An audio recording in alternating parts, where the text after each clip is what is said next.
Okay, so we are recording. We are bringing the special meeting to order of the Board of Ed at 6 o'clock. Okay, let's see here. And what I'd like to do is just start with, we have a Pledge of Allegiance on there. I need to find a flag. Excuse me 1 second.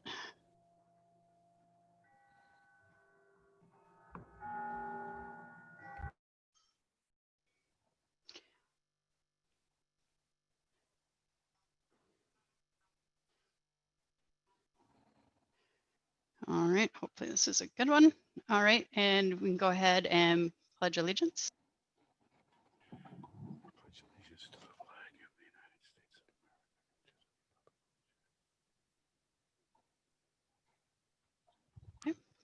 of America. So the purpose of the meeting tonight is to allow the public to make comments on the approved contract that has been sent through. Just a couple of things on that. I will read the statement that I made the other night at the selectmen meeting, so everybody that can hear the same statement again and those that maybe weren't on the meeting the other night. I did want to just reiterate the time frame of the contract and what we did to get that going. We started our very first meeting on August 13th, set the ground rules and dates. We met again on August 27th, September 3rd, and on the 16th, a tentative agreement was reached. It was ratified and voted on by the Board of Education on September 23rd. And this is just a little bit of information as far as the realignment of the administration and why the Board of Ed felt we should do this. Just kind of a side note, everything this board has ever done has always been about the students and the families of this town. That's what drives our decisions. Sometimes those decisions are difficult. This decision we felt was very creative. It was a way to realign our administration to support all of our students at the elementary school. We've been asked for quite some time to get some kind of support there. So we were able to look at our resources and make sure we could provide that support without cutting any services, without cutting any teachers, and continuing to give all of the support to all of our students that they deserve. And I'll just read this real quick and then we can open it for public comment. As a school community, we are responsible to ensure that each student receives the appropriate instruction, interventions, and services necessary to support their learning and social emotional development. As performance expectations for all students continue to rise, it is imperative that educational leaders, specifically building-based administrators, understand diverse needs of learners and the importance of creating inclusive learning environments. For students who have been identified as having special education needs, research has clearly and repeatedly demonstrated the improved outcomes of these students when provided quality instruction and targeted interventions within the general education curriculum and setting. Professional organizations such as the Council for Exceptional Children and both the National Association of Elementary and Secondary School Principals support a building-based model of leadership that understands the unique needs of students with disabilities, as well as the instructional challenges of educators. An inclusive learning community is a collaboration between general and special education with an administrative system that supports development of appropriate instruction, the professional development of staff, the involvement of parents, and the efficient use of resources. The Board of Education is faced with the task of aligning our policies, procedures, and fiscal management to an educational system that promotes the high performance of all students. One of the mechanisms available to the board are the contracts we negotiate with our administrators, teachers, and support staff. In recent contract negotiations, we strategically look to see where we can restructure and reallocate our resources.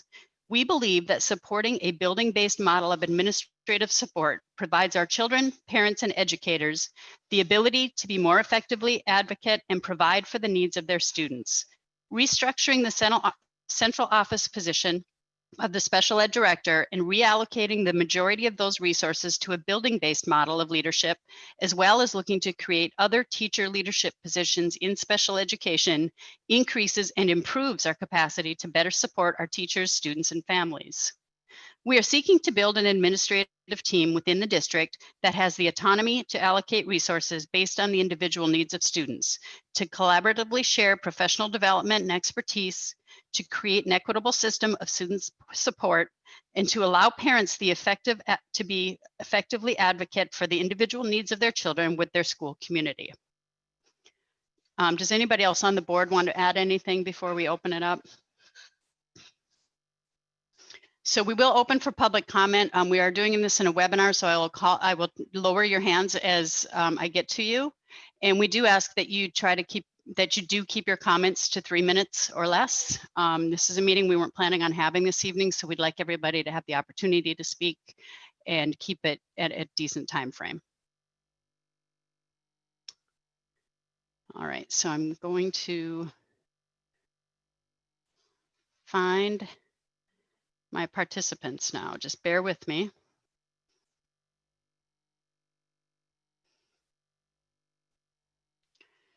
Okay. I have Veronica Wilkeson.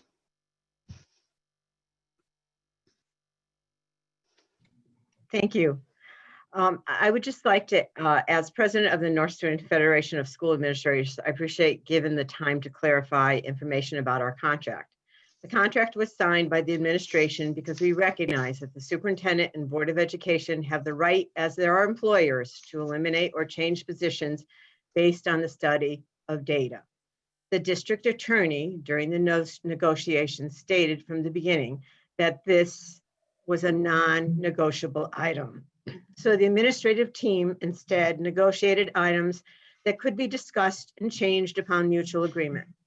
However, the administrators made it clear we did not support the reduction of the position due to the negative impact it will have on our students, families, and staff. It is our hope that the Board of Ed will consider further discussion on how to best meet the needs of all of our students. Thank you. Thank you. Kirsten Montgomery. Hi, can you hear me? Mm-hmm. Yes. Okay, sorry. Thank you. Yes, I did have a couple of questions about, first of all, I appreciate the time that the board put into this, but I am confused about why Sue Costa was not specifically consulted about this and what would be best for the students from her viewpoint and the other administrators. I felt like it was a little misleading to say that all parties were at the table and signed the contract, because they weren't, as folks had just said, they weren't given a choice really. So it's not that they felt this was the best solution, and I appreciate that the board has the job to ultimately make that decision. But I definitely question that when I see what other schools have available for their children with special needs, which includes a director, an assistant director, and multiple secretaries. And we have Sue and her secretary for the entire district. And I know we're tiny, but we're talking multiple schools with multiple age children. And then there, usually within each school, there would be a coordinator of student services as well. And we don't have that. At the high school right now, we have, we're just lacking in what our special ed students need. We have 0 vocational opportunities for them. And the only reason that I haven't gotten an attorney involved, quite frankly, is because I know that Sue is going above and beyond to find those kinds of services for my son and other kids, I'm sure, outside of the school, because they are not available at the school. So I'm wondering about the long-term effects of essentially, I appreciate the board's trying to save money, and I appreciate that the elementary school is definitely in need of more support, especially now with the 6th graders being there. But I really question how they came to the decision to have the director of special services do that. Who is going to take over some of her duties, such as you mentioned, teachers running PPTs? I've never heard of such a thing. I am a teacher myself. I work with special ed students, about 50% of our special ed students. So I feel like Sue's job is, and anyone who took her job is already, she's already at more than full capacity. I think she's one of the hardest working people in our whole school system. I don't understand how anyone thinks she can take on more or even reallocate some of her duties given all the legalities around various special education services. You know, it's not, as a teacher, I wouldn't feel comfortable doing that. So I'm very confused about how this all came to be. I feel like the teachers and administrators were somewhat disrespected in this process. And I'm not saying that was your intention, but it does feel like they were disrespected because they were not at the bargaining table the way that has been implied. This part was non-negotiable. So I guess those are my big concerns. The amount of work that you're asking for one person, the ability of someone to have all those credentials, and what is going to happen to our special needs students, and then having the costs involved with having those special needs students need to go to other districts to get the services that they are entitled to. Okay, thank you. Thank you. Thank you. I have a Galaxy S9. There's no name on it. Hi, this is Kathy White. Can you hear me? Yes. Hi. Hi. My name is Kathy White. My family's been a resident of North Stonington our whole life. I've had 2 children go through the North Stonington school system, and I'm just going to read a statement that I wrote up. I first would like to thank the Board of Education for your time and commitment in making time for this special meeting. I did sign the petition as it was a great concern for me for children that are currently and will be in the future to receive these special education services that are provided for them. I speak from experience as I am a mom that had a child starting in preschool at the North Stonington Christian Academy and then recognizing that David as a child was different. The North Stonington Public School Special Education Services came in, tested David, and after we found out the results, we transferred David to the North Stonington Elementary School for kindergarten at the age of 6 to get the services that were needed and provided for him until 8th grade. And when he made a choice to go to Grasso Tech, he was accepted in his freshman year. The special education director from Grasso came to Wheeler and transitioned everything so David did not fall through the cracks for special education. From an annual PPT meetings, IEP, and testing set in place to continuous communication to Sue Costa, his teacher and special ed teachers to advocate for him. The emotional energy that it takes as a parent for me all through elementary and middle school is unexplainable. The days he would cry, did not want to go to school and wanted to be home school, I always said, I can't wait till he graduates. His school years were not joyful. Year after year, when he had good days and made progress, he didn't complain about going. It was because the overpouring support I felt from the team set in place for him from Sue Costa to each and every special education teacher. David had an exceptional team. When we would have our annual PPT meeting, I was able to share how David stopped crying and complaining of the progress he was making. It was a joy for each and every of us that was attending the PPT meeting. David graduated in 2019 from Grasso Tech. All I can explain is the emotions that David showed that day, reflecting the hard work and long road, but he did it. Will he struggle with this the rest of his life? Yes. When you're a child with special education needs, it doesn't stop at graduation. It's something they learn to advocate for themselves with a great support team that has followed through with them from the beginning and the rest of their lives. But as you look at the statistics, the rate of students requiring special education over the past 5 years is increasing based on the data with only keep increasing. According to Connecticut by numbers, over the past 5 years, there's been a 19.5 increase in children who require special education services. When I asked the question, how many students right now receiving special education from our school system, these are the numbers. Age 2 with IEPs, 65 on 504s, and with referrals pending on both. With our current situation with COVID, this has affected the children, so with the possibility of more children. So you have to ask yourself the question, and I did, can a person do a dual role for associate principal, special education director, and give the support the teachers, special education teachers, and parents that support the children families need? In my research for the answers, I still come up with the answer no. I may not have a degree in this, but I speak from years of experience as a mom with the child in special education who has gone through the system. I feel very strongly with this decision. A child with special education services will fall through the cracks. This position of special education director needs to be a role fully focused on special education and rights of the children and their families, and not be divided with other duties as an associate principal. My greatest concern on this is that the focus is looking at numbers and money to best utilize the position, and I completely understand that. But will you eventually think that regular teachers should share the joint role of special education teachers too? The fact is, children only bloom and develop based off the support and the focus that each and every child gets from these services. I thank you for your time, and I thank you for listening to me. Thank you. Let's see, Roberta Curry.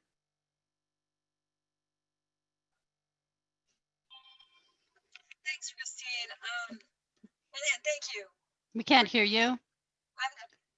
Can you hear me a little better now? No, Oh dear. Let me try now. that's a little bit better. All right, I'll just hold the computer to my face. Okay. First, I wanted to thank the board for holding this meeting and for allowing the public and for me, the teacher, on behalf of the teachers, to just address some of our concerns. One thing I wanted to make clear to everyone listening is that the teachers weren't consulted on this. And one of the things that I keep wondering about when I think about it and my concerns bubble to the surface is, this is a great idea. If this is a really novel way to improve service delivery in our district, why didn't we know about it? Why weren't we consulted? I don't want an answer, but it's just something that I want all of you to think about. If this truly is the path that we want to take, let's celebrate it. Let's all talk about it. Let's make it the best that we can. The second thing I wanted to address is that you spoke about wanting to create teacher leadership positions. And I just want to make you aware, in case you aren't, and I'm sure you are, that that's going to require negotiation with the teachers union. We're going to have to negotiate for stipend positions and allocation of duties. We're going to need staff development. And my main concern there is not that our amazing teachers can't do these things, but that it's going to cut into service delivery time. If you look at one of our special education teachers' schedules, you're going to see that it's packed every single minute. And no, they might not have all IEP students on their caseload, but what they're doing is they're providing interventions for students so that they can make up the gains that they've lost or the gaps that they have in their education, and not be referred to an actual IEP or to special education. So those are my concerns, and those are the things I just wanted to make you aware of if you weren't already. Thank you for your time. Thank you.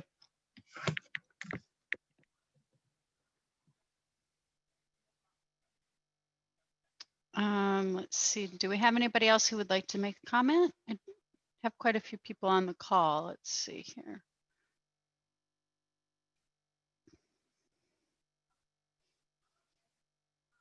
I have a Chris. Hey, Christine, can you hear me? I can. Great. Hi, my name's Chris Nelson. I'm in town. I don't know if I've spoken on one or two of the calls so far. My daughter, Michaela, is in the 3rd grade, and she is in an IEP with Sue. And I guess I have some concerns. So kindergarten and 1st grade, as I heard another parent mention, there was a lot of tears as she struggled with reading, falling behind, not understanding why she couldn't read like the other kids. And pretty much at the end of every parent-teacher conference came the suggestion of we should just hold her back because she can't keep up with the other kids. And my wife and I really did not want to go down that path. And by the end of 1st grade, we started to make some kind of observations that it seemed like potentially she had dyslexia. And so going into 2nd grade, we really pushed to get her evaluated. And that's when Sue Costa got involved. And within a couple of tests and evaluations, she really helped put together just an amazing program of support in finding all of the right assistance to get her on the right path. She's still not out of the woods yet, but 2 years or a year and a half into this assistance, and she's happy at school. She's flourishing. She's still behind, but she likes to read. She's incentivized and wants to read on her own, which was something we never saw prior to that. And my concern, or I guess my frustration is, whether or not this combined position ends up being with Sue or not. Sue, I think you just isn't someone whose experience you can replace. In my opinion, she's a gift to this town, and the wealth of knowledge that she brings is something that I don't think we should overlook. And that it would be just a great loss to this town if we were to lose Sue and her wealth of knowledge and resources as a result of this change. Thanks so much for your time. Thank you, Chris. Let's see. I have Joan Johnson. Hi, we have a daughter who has been in the special ed program since preschool. Can you hear me, by the way? Yes. Close enough, okay, thank you. So I guess my real concern is special ed is very, very busy in order to accommodate all the needs of all the different students. I can't understand. I guess I'm trying to figure out how they're going to be, this person can actually divide their time between this special needs as well as all the elementary school students. Because as associate principal, I would assume they tend to get the disciplinary side of things and other, obviously other duties, but what kind of time is anticipated they would spend between the two different jobs?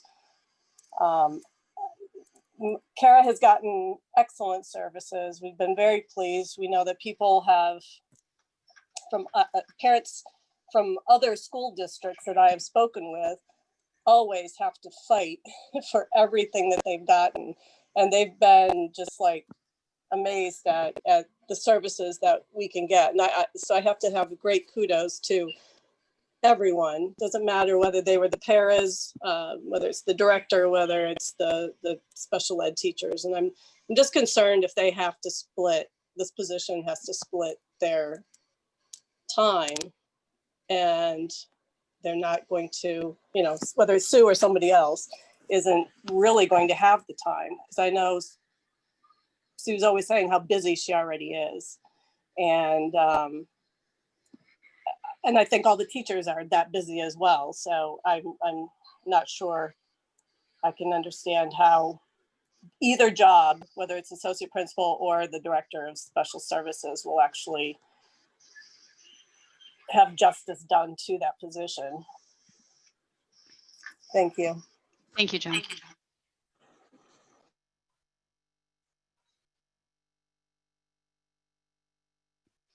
All right, I'm just going to take one more look through here. It doesn't look like we have any other comment.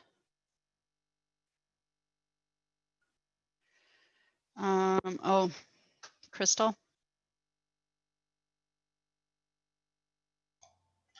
Yes, I was one of the people that signed the petition, and my son, can you hear me? Yeah. My son has been in the program. We can't hear you now. My son was in the program since he was 3 years old. Okay. And Sue and her staff did an amazing job with him to get to the point that he is today.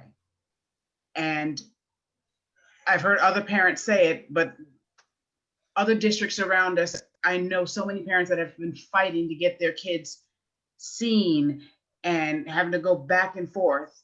And Sue and her staff made an amazing, amazing plan for my son, and now even done one for my daughter. I, as a parent,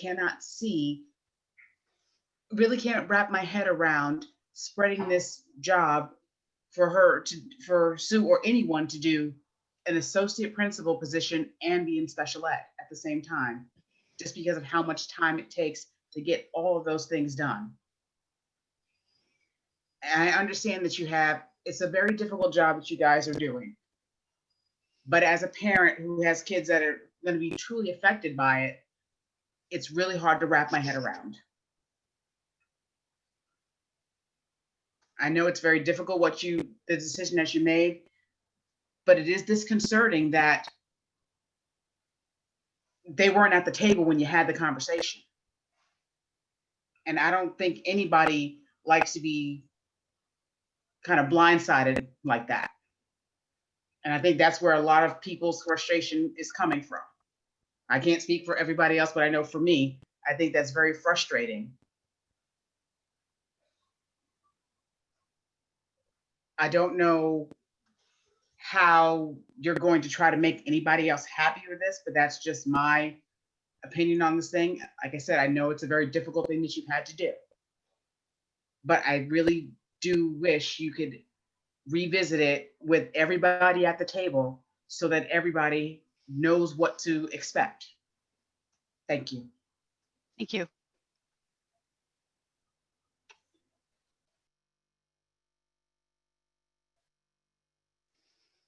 I think that's it for comment.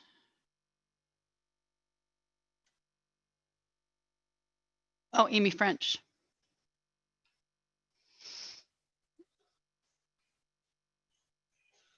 Can you hear me? Yes. Thanks. I just want to know what the next step is after this.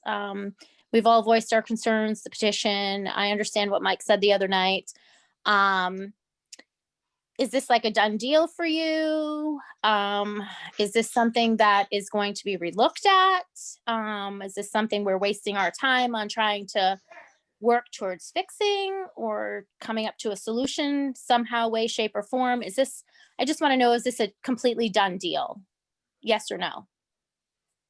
The next steps are just like Mike said, it's still basically up to the selectmen to decide if they want to act on it or reject it or take it to a joint board of finance board or selectmen meeting to do the same. Okay. And I know, Mike, I know everyone's listening, and I know Mike kept saying it's going to cost money. It's going to cost money. It's going to cost money. I understand that, but you know what? You can't put a price on anyone's education, whether it's a regular educated child or a child with special needs. You just can't put a price on someone's education, especially with the services that we have. I mean, you're going to affect the speech, the OT, physical, the reading, you're going to affect everyone in this system when it comes to that. And you have to understand, I hope, and I know, I'm sure you do, that parents and children with special needs are a different breed. Like we really are. We've had to fight. Brian, my son Brian, was perfectly fine. Yes, he had a 504 in the beginning because he just didn't want to pay attention, but it was more focused on Catherine, and it has been a fight. And with our special ed director, as Kirsten and everyone else has said, I just don't understand how an associate principal can focus on the regular educated children and the special needs. And then my other big concern is, if these teachers are supposed to be taking over responsibilities, I'd like to know, as a parent of a child with special needs, what are their special ed qualifications? Don't they have to be qualified to be doing this? Thank you. Thank you.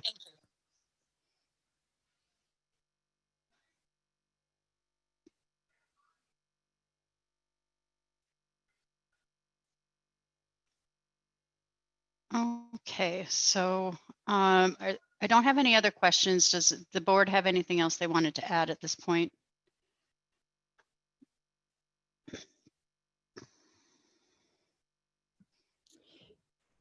Christine, I don't know if Peter wants to address the comments about having everybody at the table. I think maybe explaining that the negotiation process doesn't allow for that. And, you know, Peter, I don't know if you can speak to that, because I think that has come up a lot.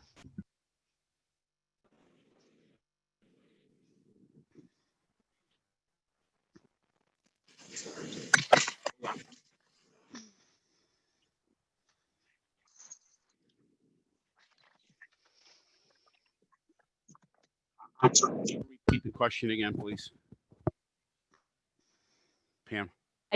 I didn't know, Peter. I think people are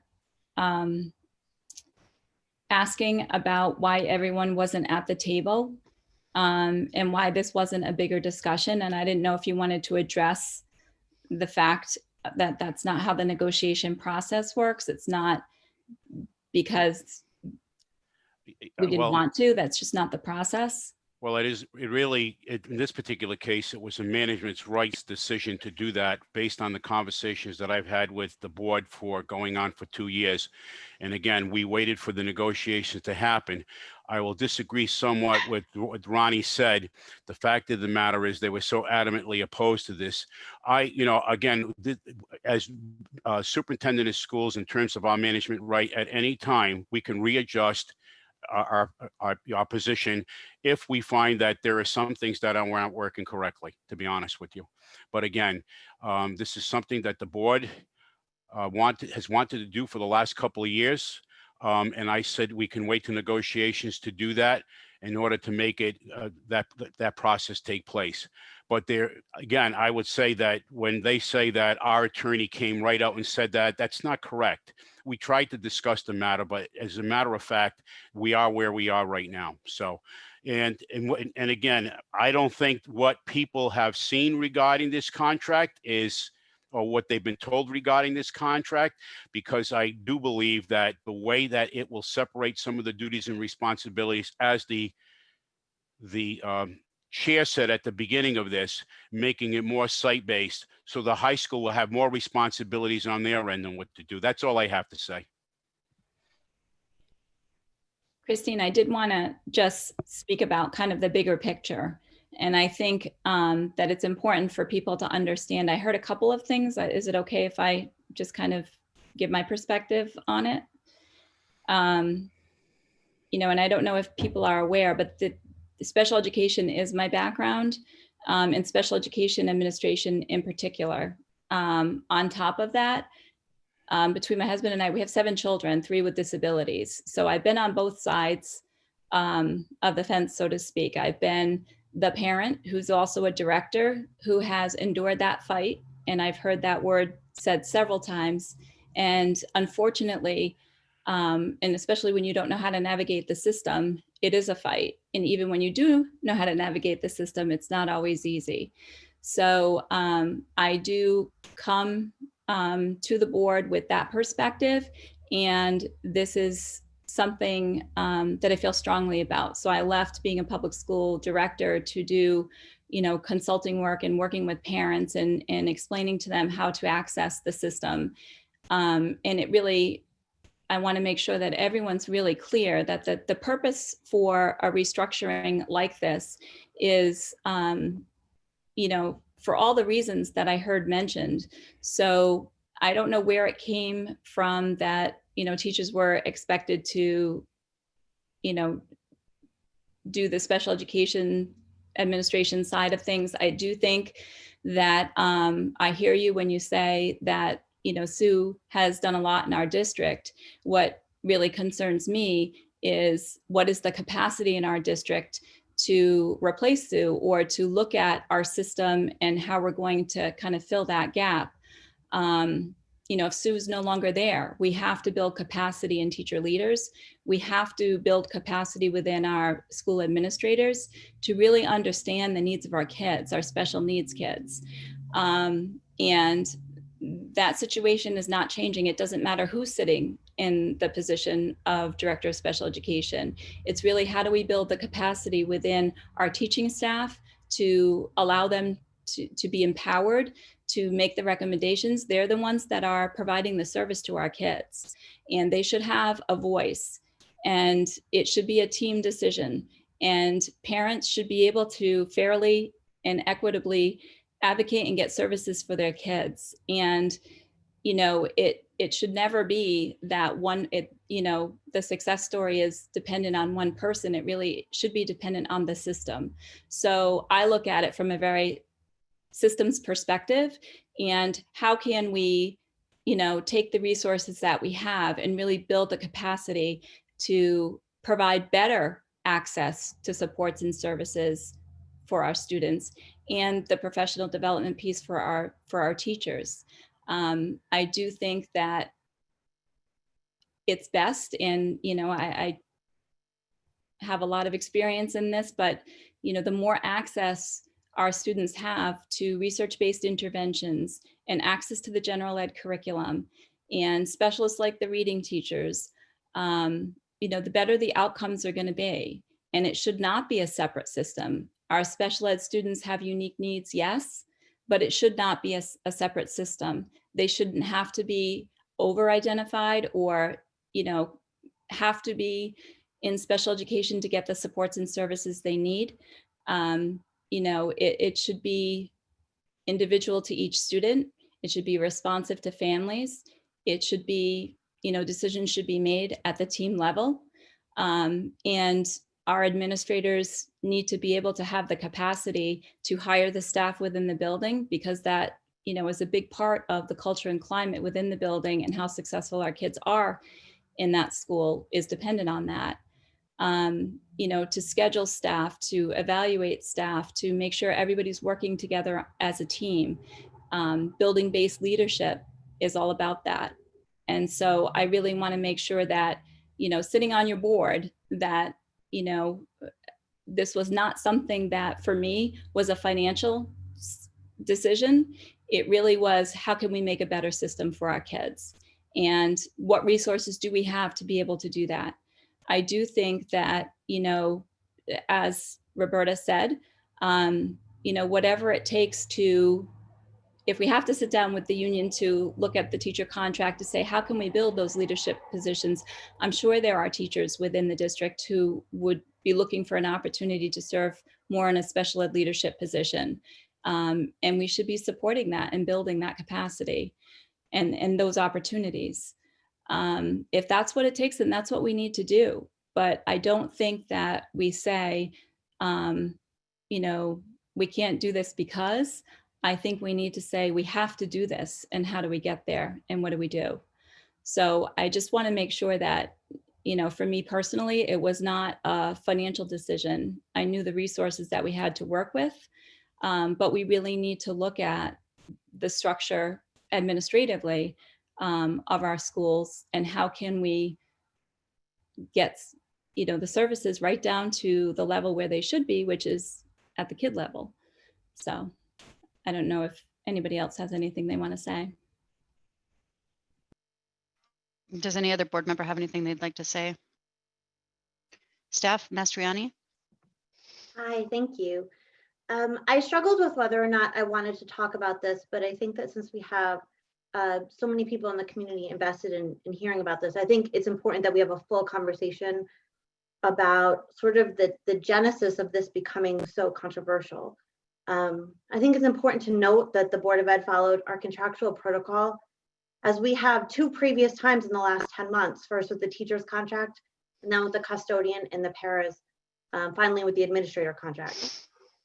They're always negotiated with confidentiality and discussed in executive session prior to voting. After the vote, the contract always sits with the selectmen for 30 days, and we followed that protocol this time. A concerned parent approached me 4 weeks ago, and it was confusing to me why this parent was so upset. I didn't understand what was happening, but something wasn't right. The next day I became aware through another parent that a staff member had started calling parents expressing their dissatisfaction with the change in this position. And unfortunately, whether the staff member intended to or not, instead of going to their administrators or through the board, or ways that we would typically do that, by sort of backdooring that process and reaching out to key sort of members in the community, this flurry of panic, misinformation, and divisiveness happened. I think by people hearing about it quietly, sort of in the shadows, and the board not having an opportunity to address it, made it appear as though the board was trying to hide something or followed a different protocol, or was maybe being unethical or not thoughtful. People were so vocal about the information, but so quiet about where they heard it. Eventually on social media, it seemed as though one staff member was being quoted by a parent. And I don't know whether they weren't, or whether it was, third-hand information, but I was so uncomfortable with it because as a board member, I felt like that's so unprofessional. And as a resident, I'm furious that choices by one of our wonderful staff members has already now cost resources. So we had to vet this petition through our town attorney. I'm sure that our board attorney has been consulted on it. And if the petition returns us to arbitration, we risk spending tens of thousands of dollars to likely land us right back in this place where we are today. I also think it seems so hurtful that a staff member at this incredible district that we have would do this in the middle of what is likely the biggest educational crisis that any staff member working today and any board member serving right now will ever have to manage. I think we're all trying so hard to work together. And right now we need to work together more than ever as a board, as a district, as a town. And we can't work together if the whole team isn't playing by the whole set of rules. We don't all have to agree. It's better that we don't. I think better results come from healthy debate, and we should be having that conversation. But the idea that someone thought it was okay to cause divisiveness just isn't okay from my perspective. I want to say that as a board member, I was so excited during our discussion about this. I think it's an innovative idea. I love it. I love what it can bring to our district. I look forward to future conversations. I acknowledge that change is difficult. It is incredibly hard. It's hard in the private sector. It's hard in the corporate world. Nobody wants to hear about restructuring. It makes people uncomfortable, but change can be good. That's how we can affect growth. So I'm glad we're talking about it. I wish we were talking about it. I wish this conversation came about in a different way. I think we can all see how maybe we could have affected a different outcome here, but here we are. Here we have it. And I'm excited to see these conversations happening right now out in the open. Thank you. Thank you, Steph. I will reopen public comment. I do ask that you keep your comments to 3 minutes, and I'm having some people speak again, so that's fine. I will start with, just give me 1 second.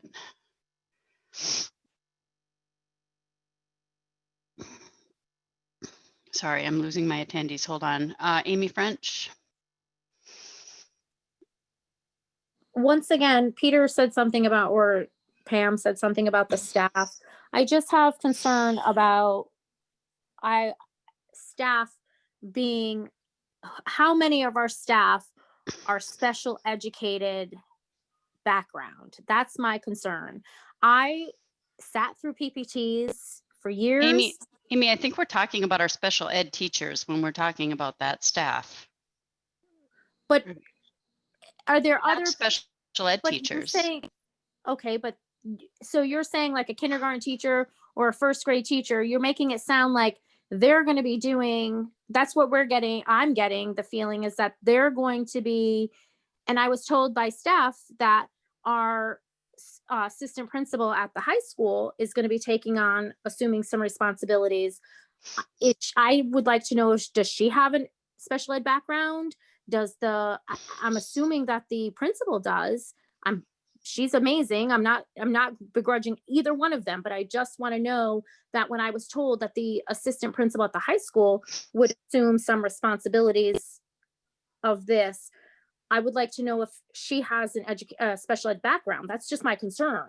I'm sorry if you don't agree with me, but that's a concern for me.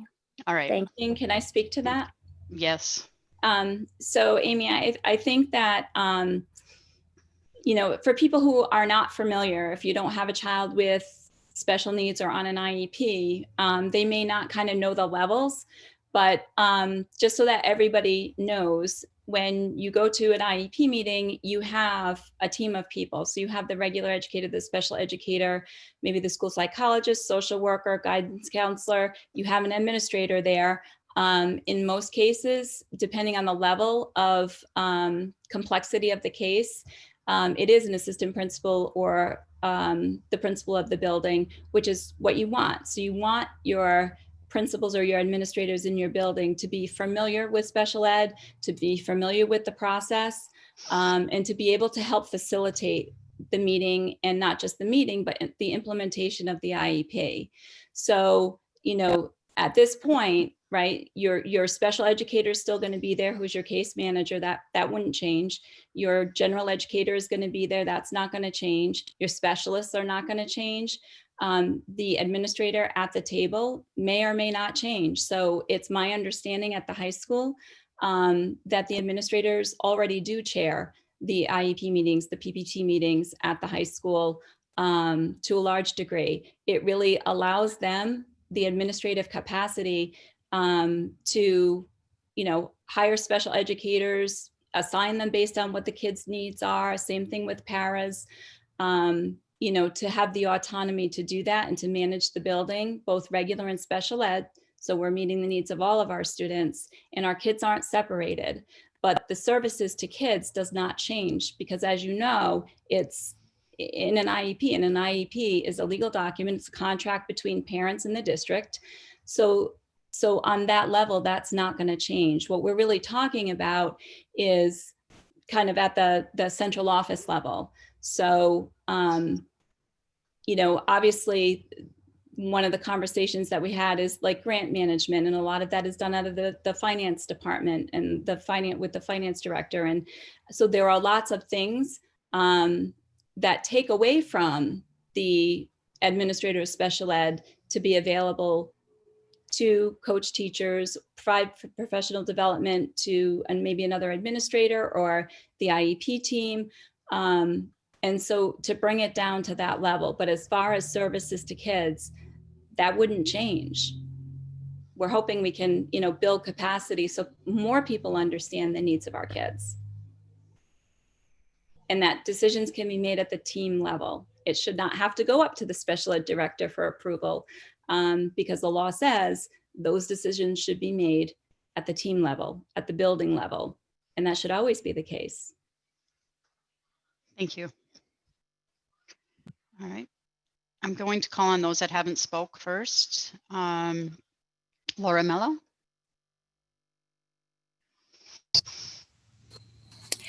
Hi, I'm one of those parents that initially, when I heard it, became very upset because number one, I mean, I understand reorganizing positions. I understand reorganizing, you know, tasks to make efficiencies in systems.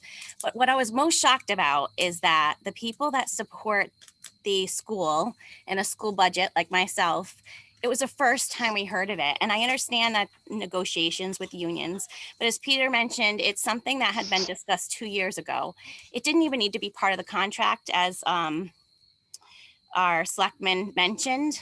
So I just am concerned that, especially knowing that how unpopular it was going to be on the surface, that none of those discussions ever happened in a board meeting, even just the initial conversation, the marketing of it, the discussion on how that was going to work. I'm really glad that you opened it up so that folks can talk and that we hear about how that might work. I do have a child who is receiving special services. I can tell you that our district does not have enough specialists. And so one of the focuses that I'd like to see from the Board of Ed is how can we get more specialists in our own district? We are contracting out to other districts.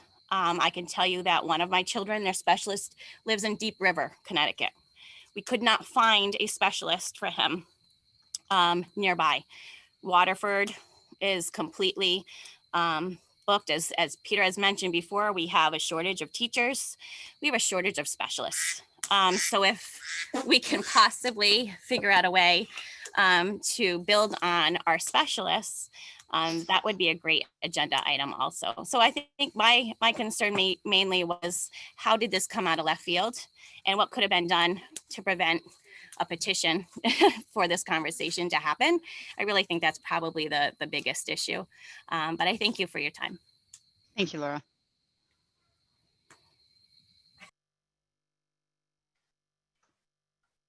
Let's see, Carolyn Bennett.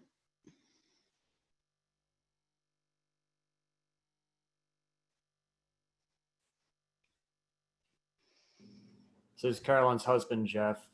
Hi, Jeff. How's it going? Good.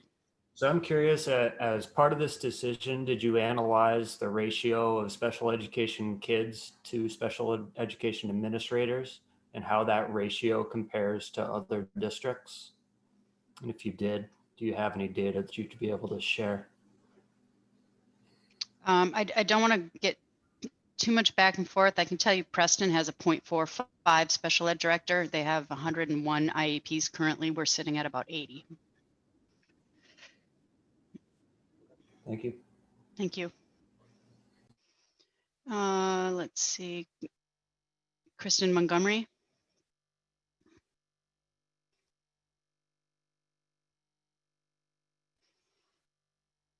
Oh, sorry, Kristen. Hold on. All right, go ahead. Sorry. Yeah, one thing with Preston though is that Preston is just an elementary school. So I already feel like Sue's duties, you know, as director of special services is for a district, which is normal, but you know, there are no individual coordinators within the schools. And so she's doing elementary, middle, and high school. So I think that that's an important distinction to make there. I also think that it's in addressing something Stephanie said about how this evolved. I mean, I can't speak to how other people found out, but I certainly didn't find out through rumors or a staff member contacting me, or, you know, I found out after the last Board of Education meeting and was just stunned, and then thought I was misunderstanding. So I went to look at the minutes on the town website, and there were no minutes. And even a few days later, there were no minutes. So I was scrambling, and I was one of those on Facebook saying, what is going on? Because I felt like I needed to make sure other people were aware that this was happening. And because I was taken by surprise, and a number of other people were too. But also because of the time crunch, you know, hearing, well, we can discuss this at the next Board of Ed meeting, which is in 2 weeks. And by that time, it's a done deal for sure, you know, just wasn't going to suffice. And, you know, not for something that was very confusing to us, was not explained at all, was not presented. I don't feel like it was rolled out in a very professional or respectful way. I'm still hearing what sounds like coming down on some of the staff or teachers. And I'm really proud of our staff because I know teachers, and being one myself, are hesitant to speak up at something like this for fear of repercussions. And some of those staff have, you know, been very courageous to speak here. And we come back to that level of disrespect for our staff, which I feel that there was. I think it's also important to note that teachers are, you know, they're specialists in special education, but all teachers have to follow IEPs. All teachers have to follow 504s, of course. So we all get some training. I've been doing it for 20 years. I've been working with special ed students, even though I'm not a special ed teacher, in collaborative classes, and I've learned a lot that way. But everybody has some sort of a background. We're just saying Sue being in the lead. It also sounded like some people were suggesting that Sue being in the lead meant that Sue was somehow dictating what happens, and that it wasn't a team decision, which is completely not true. As the system runs right now, it is teamwork. Sue is only one of you know, the people at the IP, and she doesn't even necessarily quote unquote run it. You know, it's not all about Sue. It's not Sue saying do this, do that. It's very much a team effort already. I just think that when you're looking at, I understand that we want more people to get involved in more leadership positions, but other school districts have a coordinator or director, assistant director, and multiple secretaries. So I'm not sure why our school would be going in the exact opposite direction of that. And I don't want to stifle innovation, and I am all for change. We're having a very hard time wrapping our brains around how this would be a change for the better. Thank you.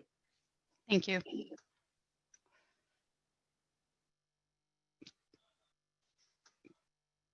Carolyn Bennett, or Jeff.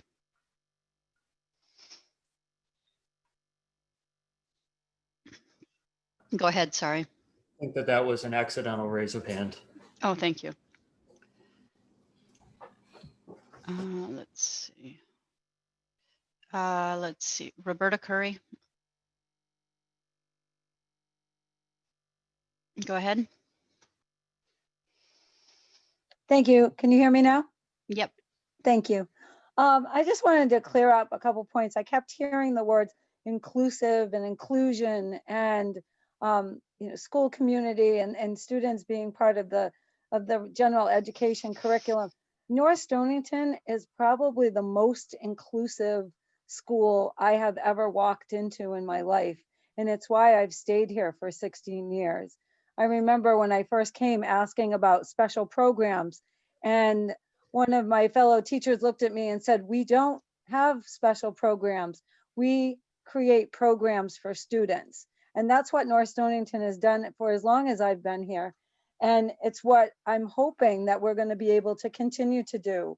One of the things that I am concerned about is like Kirsten Montgomery mentioned, is being rudderless, not having a strong leader, having a group of teachers in charge who are also teaching at the same time as directing and fulfilling some of these duties, like testing coordinators. I know that larger districts have a teacher that coordinates all the testing. That's done by our director of special services currently. So before I get off track, I have to agree with Stephanie. This is a good conversation, but I feel that it's a conversation that should have happened all along the planning process of making this change, because this is a passionate topic. When you start talking about special education, you start talking to people who are vehemently protective of their students, whether they're parents or whether they're teachers. So please just take our comments within that spirit, that we're protecting our students, and they are an integral part of our North Stonington school community.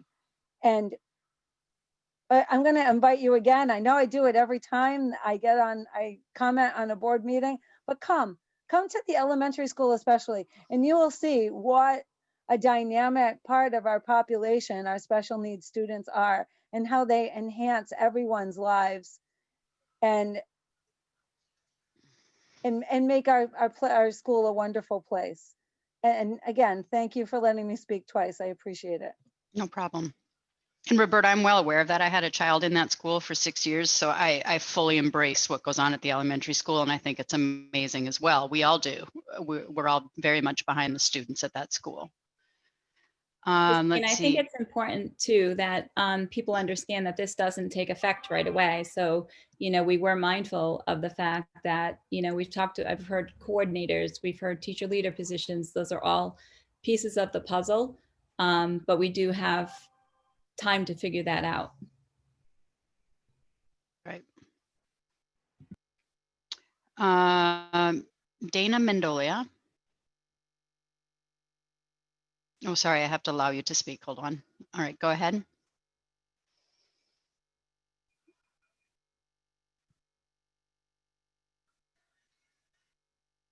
You need to unmute, Dayna. Got it. Sorry. Hi. Thank you. Hi. I just wanted to say that I'm completely in support of this.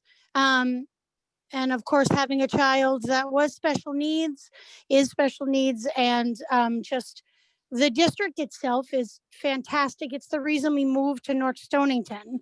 And I don't think anyone is questioning the passion that the teachers have or that the leadership have. But sometimes captains of the ship just change. It doesn't mean that the people working there have to change as well. I think North Stonington is so special in that, of the passion that the teachers have, the administrators have, and the parents themselves, I think, are just the fighters for this. And I really commend the board for looking at something that's not easy to do, and absolutely just trying to grow with the community and grow with what needs are. And I commend them for taking this broad step. Thank you. Thank you. Is it Deary? Just 1 second. Okay, go ahead.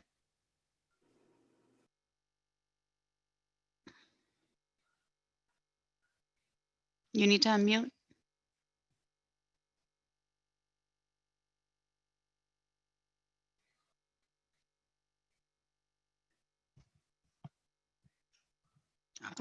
Jessica Deary, if you want to speak, you need to unmute.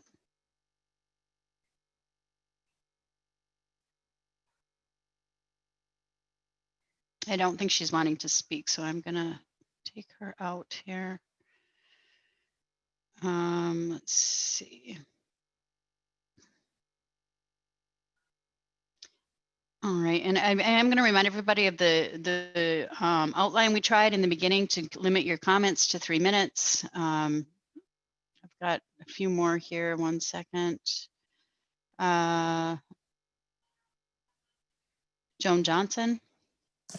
Thank you. I just wanted to know, is this expected to be a 50-50 division? I know at the Board of Selectmen meeting the other night, they said it would be fluid, but you have to have some sort of an idea on what you anticipate. So I was hoping you could address that a minute. Thank you. Does anybody want to address that? I mean, that it's going to depend on so many things. I don't know if Peter wants to address that. We deliberately made it not 50-50, so there wouldn't be those kinds of restraints. So, go ahead, Peter.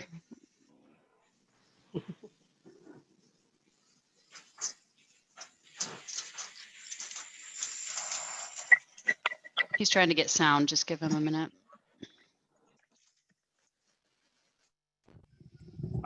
I apologize. When All I right. have my headset on, the only way I can do this is because I can hear, but I can't speak. So, yeah. So what's going to happen is this: is that the middle high school will be responsible for the hiring of staff, including special ed teachers, including paraprofessionals. They will be responsible for all the evaluations of that staff as well. They will also sit in on PPT meetings. Obviously, when they have a difficult situation, one that requires a specialist, that's why Sue has an 092, or if she should leave someday, the same thing would happen. We'd have someone with the special ed background with an 092. So we are literally taking away all the responsibilities of the staffing, the evaluation, including scheduling them for paras and for the teachers, including, like I said, evaluating and so forth. So we are taking that all away so that Sue doesn't have to do that anymore, or her successor someday in the future, that'll be responsibility at the elementary school. And again, basically, and again, I can only talk from my experience. I was a principal of a school that was slightly under 1,200 students. I was the LEA in my district. I had 180 students with IEPs. The reason why I did is because my school, of the 3 middle schools that I was in, there were 20 of almost close to 3,000 students in between the 3 schools. We had one director that serviced all of those areas. And again, my school, because it was a handicapped school, I had all the intellectually disabled students. I had all the students. We had the first total autism program in my school. I can send you an article about what we did when we did that. I can show you some evidence to the success. But again, we're looking at it and saying that the high school should be responsible for hiring and evaluating their own special education staff. Now, if you ask me, what are the qualifications for evaluation? They're no different from when, for example, Kristen, or for example, me, as a high school administrator, I had to go evaluate a physics teacher. You know good teaching when you see it. But they're going to be responsible for everything that happens on that end of the street versus what's happening right now, or is supposed to happen right now. So we're trying to take away duties and responsibilities that Sue had and put them someplace where they belong.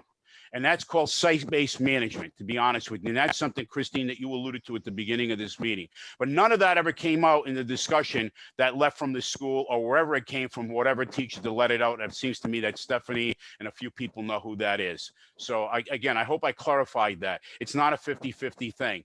So again, the two administrators in the middle high school were responsible for all their staffing needs, including special ed and paraprofessionals, all their evaluations on that, as well as scheduling all of those teachers. That's the responsibility that'll be taken away from the director. Director does not have to do that. Thank you. All right, well, I'm not seeing any more comment. I think we've heard from everyone. It sounds like the biggest concerns aren't so, we've heard all the concerns, and now we're going to leave this up to the selectmen to go ahead and take a look at the contract the way it is and if they what they want to do with it. And certainly we'll continue to have discussion. And with that, I guess we need a motion to adjourn at 7:06.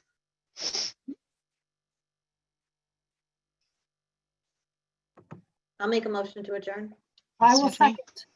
All right. I All those, do, any, well, go ahead, I do Alex. notice there's a number that's lit up as far as somebody that wants to speak, 860-460-3754. You may have not seen that on your.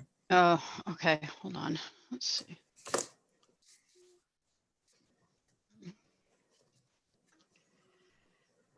All right, go ahead. Hi, this is Sean Murphy. Hi, Sean. I just wanted to comment on the process. It seems like it's the change in this position didn't necessarily have to be held as part of the negotiations. These are things that could have been done in an open meeting. But once that decision was made to do it in in negotiations, I understand that it's just a negotiation team. Once they came out with their recommendation and it went to the board, and they discussed it in executive session, and came right out of executive session and voted without explaining the contract to the public on what they were voting on. I understand that, while negotiations are going on, the need to keep certain aspects of the negotiations from becoming public. But there should have been at the very least, there should have been something, an explanation on what the changes were in the administrator's contract, what the highlights of the negotiations were of the contract, and before the Board of Education members voted on it. The people should have a right to know, what's going on. And then at a subsequent meeting, I guess there was a question asked about the contract, and they were told that they were going to have to wait till, I'm not sure if this is correct, this is something I had heard, but they were going to have to wait till after September 28th to learn, to get an answer on it. And Christine, you made a comment at the selectmen meeting last night that you typically do not, and I'm going to paraphrase it because I don't know the exact word, but you indicated you don't normally release any information or have conversation about a contract until the 30 days is up. And I think I just don't agree with that. I think we should, to hide I know the contract's not hidden because it's on file, but when you're asked a direct question on it and you want to delay the answer until after it's too late for the public to do anything about it.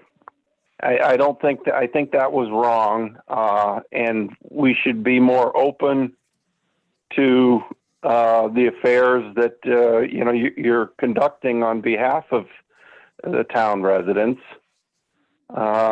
I don't think it's appropriate to hide the details until after it's too late to do anything about it. And that's why we're having this meeting tonight, and why the petition was filed, because there wasn't that free flow of information to the public that there should have been.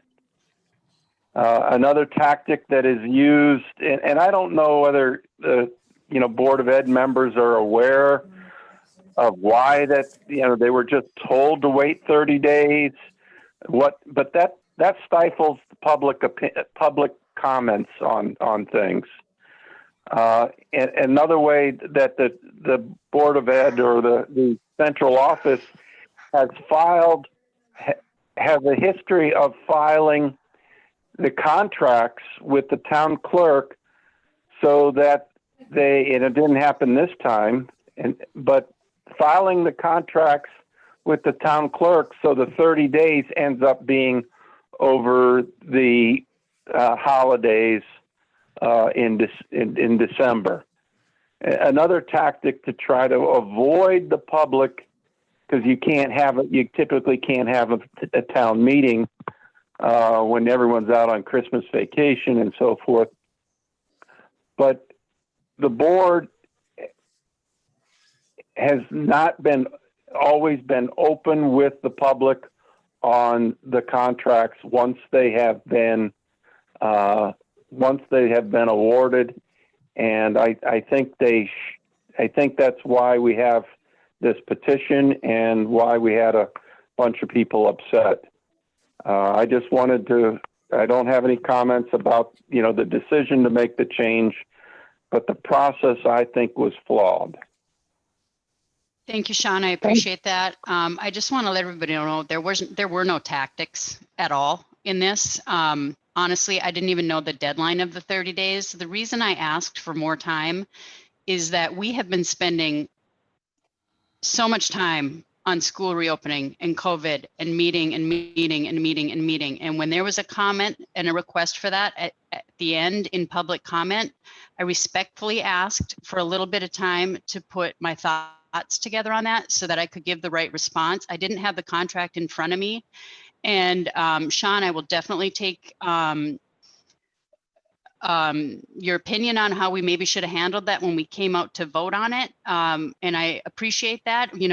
I'm learning on this as well. And when we will try to be more transparent with that. I believe the thought process there was we already knew what was in it. We just had to vote it through and then get it over to the town hall. There was nothing purposefully hidden.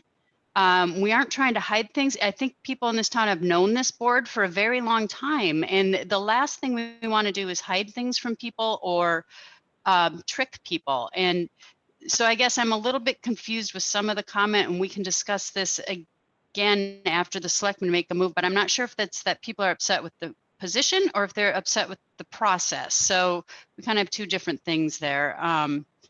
But again, there was no tactic. We don't have a hidden agenda. I know what you're saying, Sean, and I totally appreciate it. And moving forward, we'll try my best to be even more transparent, but it wasn't deliberate and it wasn't done over a holiday, and we've never done anything like that. So I do appreciate you bringing it to my attention so that we can make sure we don't do that in the future, but there was no hidden agenda with this whatsoever. The only reason I asked for a little bit more time is honestly, I was just mentally tapped and didn't have the contract in front of me and was unable to answer the question. I guess that just from your comment last night at the meeting, that I had that thought that it might have been handled purposely that way, but thank you very much. I appreciate it. And it was not. There's not anybody on this board that would ever want to do something like that. This is going to go on for a while. I see. Steph, go ahead. Steph, go ahead. I think it's important to note that in the other two contracts that we were able to execute in the last 10 months, we sort of followed the same process. And so when we came out and voted on the teacher contract, we didn't provide a summary, and we didn't on the para or the custodian contract either. And perhaps moving forward, Sean makes a really good suggestion that when we come out of executive session and prepare to vote, that we should give a quick summary. And I think that as a board, we're learning. I think that we were really focused on building our community relations and communications, and we were making good progress, and then COVID hit, and we haven't been able to make that progress. But I think it's important to note that this board wants to do that well. Absolutely. Thanks, Steph. Brett Mastriani. Hello. Hi. Hi. I just wanted to mention, I do agree with Sean to a certain extent where, you know, maybe things need to change going forward of coming out of executive session. That was said with a brief description of what happened. But I can tell you, your board is not alone in how they process this. If you look at the majority of selectmen's meetings after contracts negotiations, whether it's with the union or what, there is never a big presentation of what that contract was before they vote on it. They do the similar things. So not saying that maybe shouldn't change and avoid some of this frustration, but I have to commend you guys for doing a good job during this COVID time and working through all the contract negotiations. I am in support of this change because for years, and even sitting on the school building committee prior, the old one, that was always a concern when sixth grade moved over to the elementary school. How is administration of that extra class going to work over there? And that the principal will need help. And if you look at the past budgets throughout the years, it's always been a contentious budget cycle with Board of Ed, with the municipal side of government, and how do you make things work? So I give you guys credit at trying to find a creative way to meet the needs of administration and also that of special education by combining these in a more hands-on approach by the people in those buildings. So I just wanted to state that. And I think you are managing the concerns of people with school-age kids and also our community members that don't have kids in the school that struggle with some of our expenses. Thank you. Thank you. Okay, I see no more public comment. We did have a motion on the floor to adjourn. All those in. I'll second it if you did. Okay. All those in favor? Aye. All right. Thank you. Good night.